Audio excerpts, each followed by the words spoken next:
Warm greetings, everyone. It is a pleasure for me to talk to you, to briefly talk to you about the science of resilience and how it helps us to change our views, our perspectives on adversity.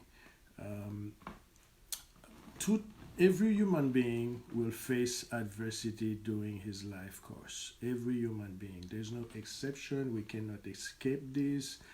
One in two has been or will be severely traumatized during his lifetime, will be hit by violence, violence in the community, violence in the family. There will be some of us will be hit, unfortunately, by rape, by abuse, incest, and then one in four of us will experience at least two serious traumas, loss of loved one. This one, all of us will almost all of us will experience loss of loved ones, diagnosis of an incurable disease, etc. So, this being said, um, the good news is under seemingly hopeless circumstances, we as human beings, we have the faculty to secrete a shell, to erect a fragile barrier of defense, to protect ourselves. And this is called resilience. It is simply, put it this way, it is simply um, good outcome in the face of adversity, positive adaptation, uh, um, allowing you and I to keep our balance. So, putting this, when we put it this way, there's a little bit more to it. There's a lot of factors that contribute to resilience. They are some of them a major factor contributing to resilience is the brain plasticity, also called neuroplasticity. What is it? A brief history about it. For years, experts believed that the adult brain was unchangeable. It's like being adult meant that we were condemned by everything that was negative about our behaviors, the way we were abused, etc.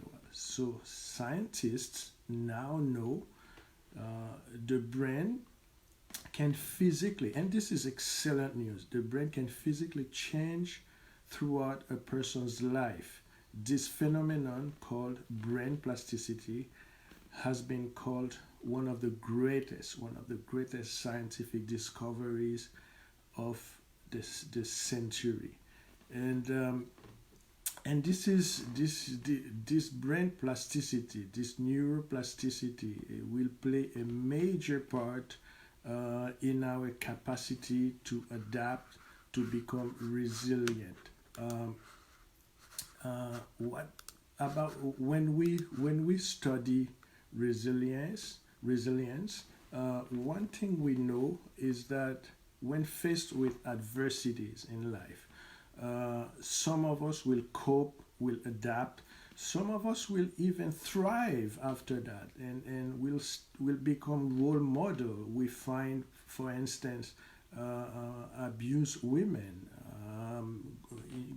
going into the community, and they become mentors for young women, adolescent victim of abuse themselves.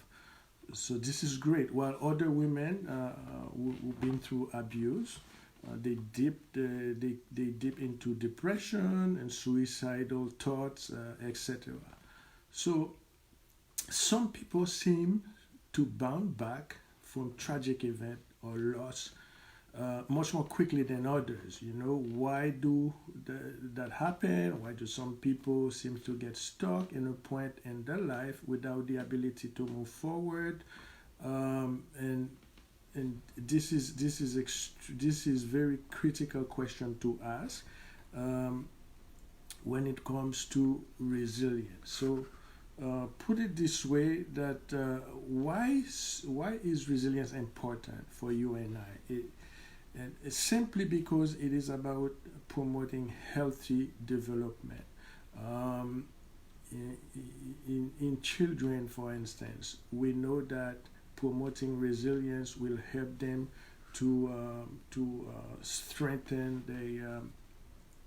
their self-esteem, to have a positive view of themselves, to have confidence and strength in their abilities, self-knowledge. That those are factors that are very important when it comes to resilience, and being able to effectively and in a very healthy manner to manage feeling impulses, having really good communication skills, um, having really good problem solving skills, being able in the face of difficulties, instead of being depressed or go into depression, etc. But we can sit down and ask ourselves, what should I do? Who should I talk to? Where should I go for help? That's all these factors can contribute to resilience. How do we build resilience? This is a very important question. It takes time, it takes efforts, commitment, and focus. Um, it's not something that just happened overnight, and you read a book and you become resilient. That's not the way it works. It's a process that will take months to learn and master. Uh, the, don't be frustrated by this, because unlike your eye color or height, resilience is not a trait, a personal trait. We're not born, we don't come to this earth being resilient, but rather we were born with the ability to become resilient, and we all have this capacity in us. It will depend on the environment and in our surroundings, etc., etc. So I think that's it today for resilience. I will in other live videos, I will introduce you to in more details into the factors that promotes resilience, and one of them being a deep sense of existence. A deep sense of existence. This is very, very important in especially in the prevention of suicide in youth. Thank you very much. Thanks for watching. It was a pleasure.